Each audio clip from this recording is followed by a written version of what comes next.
Alongside Brent Hubbs, I'm Austin Price for the 2-minute drill. Just heard from Jeremy Pruitt on the Monday to kick off Missouri week. Brent, it's pretty clear he's trying to take this 1 week at a time. Doesn't want to put the cart before the horse. Said as of right now he sees his team as a 1-9 team because they've got to go out and earn the other weeks. Counts them all as losses until they earn the win.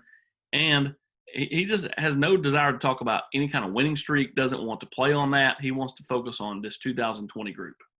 Well, it certainly does. He also doesn't want to talk about injuries and who's in and who's out as well, which we'll dive into a little bit. But, I thought Coach Pruitt was confident, but he did not want to go – he didn't say negative things about his team. It wasn't like, oh, we were so fortunate because we played so bad.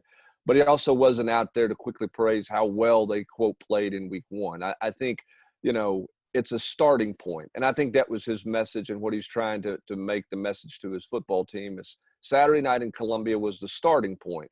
Now the question is, where do you go from here? And for Tennessee, where you go is the opportunity to go 2-0 when you come home against Missouri. And that's the challenge this week. And that's kind of the world Jeremy Pruitt wants to keep it in right now. 1 day, 1 week at a time. No greater starting point than with Jeremy Banks, who, as he said, flags are part of football, and he didn't go out there expecting to get those flags, but he got them. But for both he and Quavaris Crouch, two guys that haven't played a whole lot of inside backer, he was pretty pleased with what he saw and thinks they'll only get better this week. Well, we talked about Banks Saturday night after the game and again on Sunday as well, I thought he played fast. Did he always play right? No. Was he always in the right spot? Did he get lost some in coverage? Yeah, I think some of those things. I think the thing with Jeremy Banks and Quavaris Crouch both is going to be playing in space right and left. I think if it's downhill in the box, I think both those guys attack and play well, and Banks' athletic ability shows up. But, yeah, Jeremy Pruitt is certainly having a conversation with Jeremy Banks that, hey, those are plays you can't have. You can't rip a guy's helmet off in front of the official 20 yards downfield. You've got to control yourself better. But I do think that they liked what they saw. My guess is they liked a little bit more what they saw out of Banks because of his athletic ability than Crouch. But Jeremy Pruitt made it clear he was pleased with both those guys and their first work there. And I thought interesting, he indicated they have a package where they could get all three linebackers on the field at the same time, something that we really haven't seen a whole lot out of this defense because they've been in that star package with the extra defensive back really since Pruitt's been here.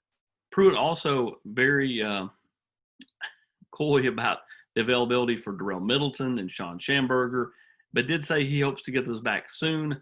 It sure sounds like Schamberger won't play this week, according to the people I talked to and the people you talked to, and is likely back for Georgia, who now, as of today, has JT Daniels miraculously cleared after they played that bad Arkansas team. Yeah, you saw the JT Daniels stuff coming, that he was going to be ready to play. And who knows what miraculously cleared. He might have been quarantined for the last couple of weeks, and we don't know it. So we're not real sure what that is. But listen, with practices closed, with contact tracing and all that stuff changing day to day, coaches around this conference aren't going to go out and run down an injury report. They're not going to go down an availability report, who's available and who's not. It's just not going to happen. With no practice access, you're not going to see who's out there and who's not out there. Is that frustrating as a media person? Sure, because, people want to know, and I get that people want to know. I also understand that coaches see an opportunity where they don't have to disclose anything, and they're not going to, which is why we talked on the podcast a couple of weeks ago about whether or not the SEC and college football needs to have a rule in place with that. I think Darrell Middleton is going to be available this week. How much he plays, I don't know, Austin. I'm just going off of his social media account. I think we saw Aubrey Solomon look like a guy who wasn't ready to play in terms of his physical conditioning on Saturday night. No contact in fall camp until he hadn't practiced. He hadn't taken any contact, and it showed he wasn't ready to play. I don't know how ready Middleton will be to play in a game. Now, I think they would like to get him some reps. They want to get him and Solomon going.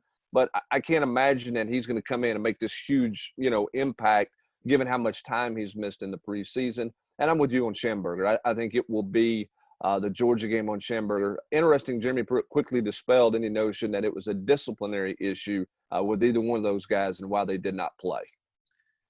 Finally, as we get out the door, he was asked about a potential vote. As Mark Stoops said earlier in his press conference on Monday, the presidents are going to have a vote on whether to overturn and change the immediate eligibility for the three kids that were transferring within the conference and really everybody else along with it. He said he had not heard that. We do expect that vote to take place sometime this afternoon. Yeah, and listen, the commissioner came out a week ago and said, in the SEC teleconference last Wednesday, hey, I'm not supposed to be in the business of waivers. Okay, this is about a vote, and the rule is in place that the league voted for to not allow this to happen. And if you want it to happen, you need to change the rule. And so the presidents are going to vote on it and decide whether or not they're going to change the rule. Now, the question is it just majority? Do they have to have a certain percentage? I don't know exactly what it's going to mean or what they need to pass the vote. Kentucky's going to vote for it. Tennessee's going to vote for it. Jeremy Pruitt's made that Ole Miss clear. is going to vote for it. I think Ole Miss will vote for it. And if Georgia doesn't vote for it, it's going to get out, and then they're going to look bad. Yeah, so we'll see what happens. I think, and as I mentioned in the 3-2-1, we're going to have an answer on Cade Mays in the next 24 to 48 hours. And you're going to know whether he's going to be available or whether he's not going to be available, and you're going to be able to put that to rest for the rest of the season. Obviously, Tennessee and Kentucky are hoping the vote goes their way because it helps their team immediately. The question is, does the rest of the conference say, yeah, let's go ahead and do this?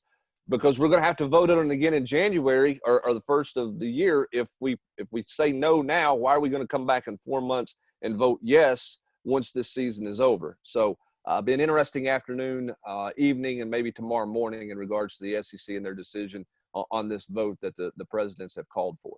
He is Brent Hubbs. I'm Austin Price, and that's a look at Monday's 2-minute drill, a recap of what Jeremy Pruitt had to say as they kick off Missouri week.